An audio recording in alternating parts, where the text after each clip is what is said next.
नीतिसूत्रे अध्याय 30 वचन 1 ते 33. हियाकोहचा मुलगा अगूर याची नीतिसूत्रे आहेत. हा त्याचा इथिएल आणि युकाल्यांना निरोप आहे. मी पृथ्वीवरचा सगळ्यात वाईट माणूस आहे.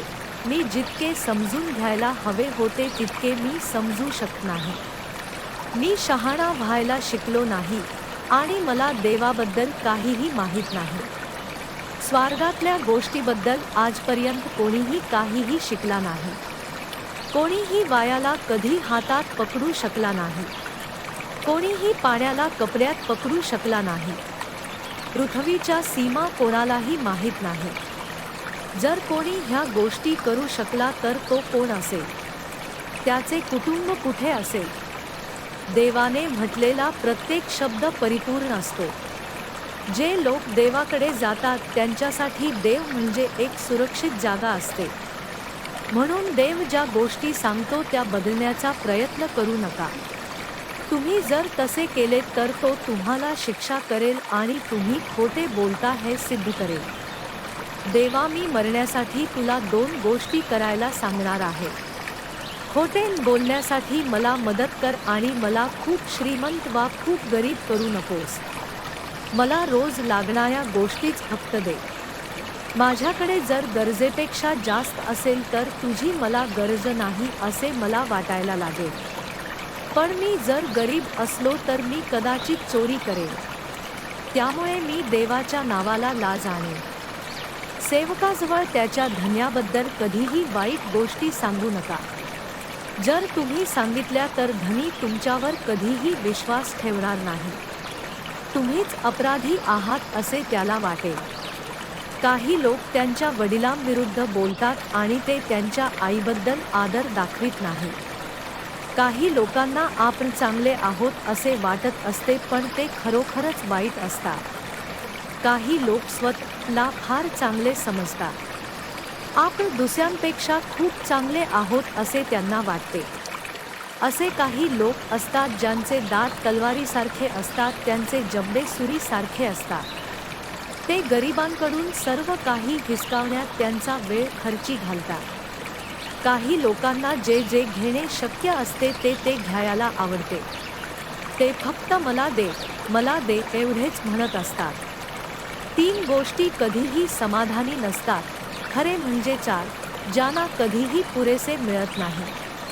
मृत्यूची जागा, बांझ स्त्री, पाऊस, हवा असलेली कोरडी जमीन आणि रुद्र भीषण विझवता येणारी आग. जो माणूस त्याच्या वडिलांची चेष्टा करतो वा त्याचा आईचे ऐकत नाही त्याला शिक्षा होईल. त्याचे डोळे गिधाडाने वा एखाद्या रानटी पक्षाने खाण्याइतके वाईट त्याच्या बाबतीत घडेल.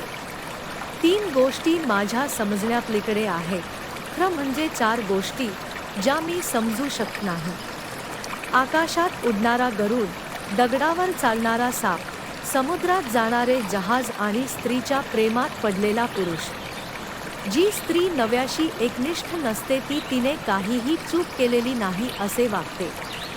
ती खाते, आंघोळ करते आणि तिने काहीही चूक केली नाही असे म्हणते. 3 गोष्टी पृथ्वीवर संकटे आणतात, खरे म्हणजे 4 गोष्टी ज्यांचा भार पृथ्वी पेलू शकत नाही. राजा होणारा सेवक, मूर्ख माणूस ज्याच्याकडे त्याला लागणाऱ्या सर्व वस्तू आहेत. प्रेम मिळालेली तरीही नवरा मिळवणारी स्त्री आणि मालकिणीवर सत्ता गाजवणारी नोकर असलेली मुलगी. पृथ्वीवरच्या 4 गोष्टी अगदी लहान आहेत पण त्या अतिशय शहाणपणाच्या आहेत. मुंग्या अगदी लहान आणि दुर्बल असतात पण तरीही त्या उन्हाळाभर अन्न साठवतात. ससा अगदी लहान प्राणी आहे पण ते खडकात आपले घर करतात. टोळांना राजा नसतो पण तरीही ते एकत्र काम करू शकतात. पाली हाताने पकडण्याइतक्या लहान असतात पण तुम्ही त्यांना राजाच्या घरात देखील पाहू शकता. 3 गोष्टी चालताना फार महत्त्वाच्या वाटतात, खरे म्हणजे 4. सिंह सर्व प्राण्यात सगळ्यात बलवान आहे. त्याला कशाचीही भीती वाटत नाही. गर्वाने चालणारा कोंबडा, बकरी आणि त्याच्या लोकांमध्ये असलेला राजा. जर तुम्ही मूर्ख असाल आणि इतरांपेक्षा आपण चांगले आहोत असे तुम्हाला वाटत असेल आणि तुम्ही वाईट गोष्टींच्या योजना आखत असाल तर तुम्ही ते थांबवा आणि तुम्ही काय करीत आहात याचा विचार करा. जर एखादा माणूस दूध घुसळत असेल तर तो लोणी काढतो. जर एखाद्याने कुणाला नाकावर ठोसा मारला तर त्यातून रक्त येईल. त्याचप्रमाणे जर तुम्ही लोकांना राग येण्यासारखे काही केले तर तुम्ही संकटे निर्माण कराल. नीतिसूत्रे अध्याय 30 वचन 1 ते 33.